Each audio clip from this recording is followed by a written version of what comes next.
আসসালামু আলাইকুম, welcome to my channel multiple cooking creator. আজকে তৈরি করছি সুজির রসবরা পিঠা। যারা ভাবছেন কম সময়ে কম উপকরণে মজাদার ডেজার্ট কিভাবে তৈরি করা যায়, আজকের রেসিপিটা ট্রাই করে দেখতে পারেন। তবে অনেক সময় পিঠার ভেতরে শক্ত থেকে যায়। কিছু টিপস ফলো করলে যে কেউ পারফেক্টভাবে তৈরি করে নিতে পারবেন। আশা করছি ভিডিওটা ভালো লাগবে। ভিডিওটি ভালো লেগে থাকলে আমার চ্যানেলটা সাবস্ক্রাইব করে পাশেই থাকবেন। প্রথমে আমি দুধের শিরাটা তৈরি করে নেব। এর জন্য একটা প্যানে 4 কাপ পরিমাণ লিকুইড দুধ নিয়ে নিচ্ছি। আপনারা চাইলে গুঁড়া দুধ দিয়েও শিরাটা তৈরি করে নিতে পারবেন। এবার এর মধ্যে অ্যাড করে দেব 2টা মুখ ফাটিয়ে নেওয়া এলাচ। এরপর দিয়ে দিচ্ছি 1/2 কাপ পরিমাণ চিনি। আপনারা মিষ্টিটা আপনাদের পছন্দ অনুযায়ী অ্যাডজাস্ট করে নিতে পারবেন। এবার অনবরত নেড়েচেড়ে দুধটাকে জাল করে নেব 3 থেকে 4 মিনিটের মতো। গুঁড়া দুধ দিয়ে শিরা তৈরি করলে খুব বেশি জাল করার প্রয়োজন নেই, কারণ গুঁড়া দুধ এমনিতেই অনেকটাই ঘন থাকে। 2-3টা বলক তুলে নিলেই হয়ে যাবে। শিরাটা তৈরি করার সময় খেয়াল রাখতে হবে যাতে খুব বেশি ঘন হয়ে না যায়, তাহলে পিঠার ভেতরে শিরাটা খুব ভালোভাবে প্রবেশ করবে না। এতে করে পিঠাটাও ফুলবে না আর পিঠার ভেতরে শক্ত থেকে যাবে। আপনারা চাইলে এই পর্যায়ে সামান্য পরিমাণে ফুড কালার অ্যাড করতে পারেন, এতে করে শিরাটা দেখতে ভালো লাগবে। আমি দুধটা আরও 1 থেকে 2 মিনিটের মতো জাল করে নেব।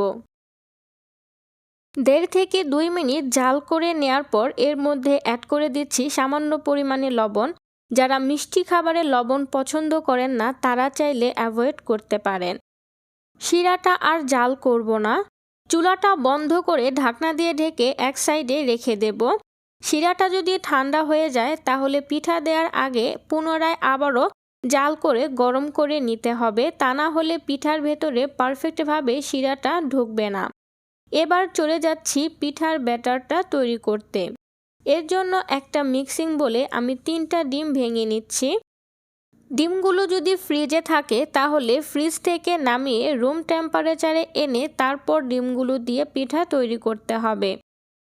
এরপর এর মধ্যে দিয়ে দিচ্ছি সামান্য পরিমাণে লবণ। এবার ডিমগুলোকে খুব ভালোভাবে ফেটিয়ে নিতে হবে। ডিমগুলো যত ভালোভাবে ফেটানো হবে পিঠাটাও ততটাই পারফেক্ট আর ফুলকো ফুলকো হবে। যারা ভাবছেন পিঠার মধ্যে ডিমের গন্ধ করবে তারা চাইলে এ পর্যায়ে সামান্য পরিমাণে এলাচের গুঁড়ো বা ভ্যানিলা এসেন্সও ব্যবহার করতে পারেন। এতে করে পিঠার মধ্যে কোনো ডিমের গন্ধ থাকবে না। আমার ডিমটা খুব ভালোভাবে বিট করে নেওয়া হয়ে গেছে। এবার এর মধ্যে অ্যাড করে দেব সুজি। আমি এখানে 1 কাপ পরিমাণ সুজি নিয়ে নিয়েছি। তবে সুজিটা আমি পুরো একবারে দেব না, একটু একটু করে সুজি অ্যাড করব আর মিশিয়ে নেব। সুজিটাকে আমি ভেজে নেইনি, কাঁচা সুজিটা এখানে ব্যবহার করছি। সুজিটা এবার ডিমের সাথে খুব ভালোভাবে মিশিয়ে নিতে হবে। একটু একটু করে সুজি দেব আর একটু একটু করে মিশিয়ে নেব। এতে করে পারফেক্ট একটা ব্যাটার তৈরি করা যাবে। মিশিয়ে নেওয়া হয়ে গেলে আমি আরও কিছুটা সুজি অ্যাড করে দিচ্ছি। তাছাড়া ডিমের সাইজ অনুযায়ী সুজি কম বেশি লাগতে পারে। ডিমের সাইজ যদি বড় হয় তাহলে 1 কাপের চেয়ে বেশিও সুজি লাগতে পারে। এবার আমি সুজিটাকে খুব ভালোভাবে মিশিয়ে নিচ্ছি। মনে হচ্ছে আর সুজি অ্যাড করার প্রয়োজন নেই। পিঠার ব্যাটারটা আমাদের একটু পাতলাই রাখতে হবে, কারণ কিছুক্ষণ পরেই পিঠার ব্যাটারটা আরও কিছুটা ঘন হয়ে যাবে। আমার 1 কাপের থেকে কিছু পরিমাণ সুজি বেশি রয়েছে। এবার এই সুজিটাকে খুব ভালোভাবে 3 থেকে 4 মিনিটের মতো ফেটিয়ে নিতে হবে। এতে করে পিঠাটা খুব ভালোভাবে ফুলে উঠবে আর পারফেক্টভাবে ভেতরে শিরাটা প্রবেশ করবে। আপনারা দেখতেই পাচ্ছেন আমি কিভাবে ব্যাটারটাকে ফেটিয়ে নিচ্ছি। পিঠাটা পারফেক্ট করতে চাইলে অবশ্যই আপনাকে পিঠার ব্যাটারটা ভালোভাবে ফেটিয়ে নিতে হবে। আমার ব্যাটারটা তৈরি হয়ে গেছে। এবার চলে যাচ্ছি পিঠাগুলো ভেজে নেওয়ার জন্য। পিঠার ব্যাটার তৈরি করে রাখা যাবে না, সাথে সাথেই পিঠাগুলো ভেজে নিতে হবে। এর জন্য আমি একটা প্যানে মিডিয়াম আঁচে তেল গরম করতে দিয়েছি। আমি একটা চামচ নিয়েছি ব্যাটারটা দেওয়ার জন্য। এতে করে সবগুলো পিঠার সাইজ একই রকম হবে। আপনারা চাইলে হাত দিয়ে ওই কাজটি করে নিতে পারেন। এবার একে একে আমি তেলের মধ্যে পিঠাগুলো দিয়ে দিচ্ছি। দেখতেই পাচ্ছেন তেলটা কিন্তু খুব বেশি গরম নেই। বেশি আঁচে পিঠাগুলো ভেজে নিলে উপরে কালার চড়ে আসবে, ভেতরে পারফেক্টভাবে কুক হবে না। পিঠাগুলো দিতে দিতে আমার সবগুলো পিঠা তেলের উপরে ভেসে উঠেছে। এবার পিঠাগুলোকে উল্টে দিচ্ছি। পিঠাগুলোকে খুব বেশি সময় নিয়ে ভাজার প্রয়োজন নেই। তেলে ভেসে উঠতে উঠতে পিঠাগুলো অনেকটাই কুক হয়ে যায়। এবার অনবরত নেড়েচেড়ে 1 থেকে 1.5 মিনিটের মতো পিঠাগুলো ভেজে নিলেই হয়ে যাবে। বেশি সময় নিয়ে ভাজলে পিঠার উপরের আবরণটা শক্ত হয়ে যাবে। এতে করে পিঠার ভেতরে পারফেক্টভাবে শিরা প্রবেশ করবে না।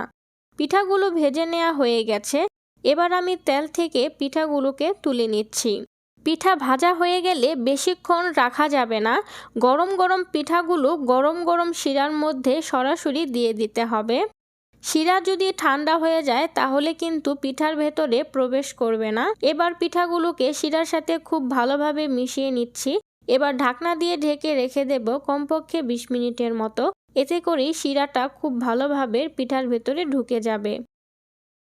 20 মিনিট পর ঢাকনাটা খুলে নিচ্ছি। দেখতেই পাচ্ছেন শিরাটা অনেকটাই শুকিয়ে গেছে আর পিঠাগুলোও ফুলে ডাবল হয়ে গেছে। আরও কিছুক্ষণ রাখলে পিঠাগুলো বাকি শিরাগুলো শুষে নেবে। এবার পিঠাগুলো আমি একটা বাটিতে তুলে নিচ্ছি। পিঠাগুলো যদি পারফেক্টভাবে তৈরি হয় তাহলে শিরা ঢুকতে খুব বেশি সময় লাগে না। পিঠাগুলো তুলে নেওয়া হয়ে গেছে। এবার এর উপর দিয়ে আমি কিছুটা শিরা দিয়ে দিচ্ছি। পিঠাগুলোকে আরও সুন্দর আর আকর্ষণীয় দেখানোর জন্য আমি কিছুটা বাদাম কুচি ছিটিয়ে দিচ্ছি। শুরু থেকে শেষ পর্যন্ত ছোট ছোট এই টিপসগুলো ফলো করলে যে কেউ পারফেক্টভাবে এই সুজির রসবড়া পিঠা তৈরি করে নিতে পারবেন। আপনাদেরকে একটা পিঠা কেটে দেখাচ্ছি। এর ভেতরটা কতটা পারফেক্টভাবে কুক হয়েছে। ভেতরে কোনো দানা দানা নেই আর পিঠাটা কতটা বাউন্সি আর স্পঞ্জি হয়েছে। আমার ভিডিওটা যদি ভালো লেগে থাকে আমার চ্যানেলটা সাবস্ক্রাইব করে পাশেই থাকবেন। লাইক, কমেন্ট অ্যান্ড শেয়ার করতে ভুলবেন না। রেসিপি সম্পর্কিত কোনো প্রশ্ন থাকলে আমাকে কমেন্ট করে জানাতে পারেন। সবাই ভালো থাকবেন, সুস্থ থাকবেন। আল্লাহ হাফেজ।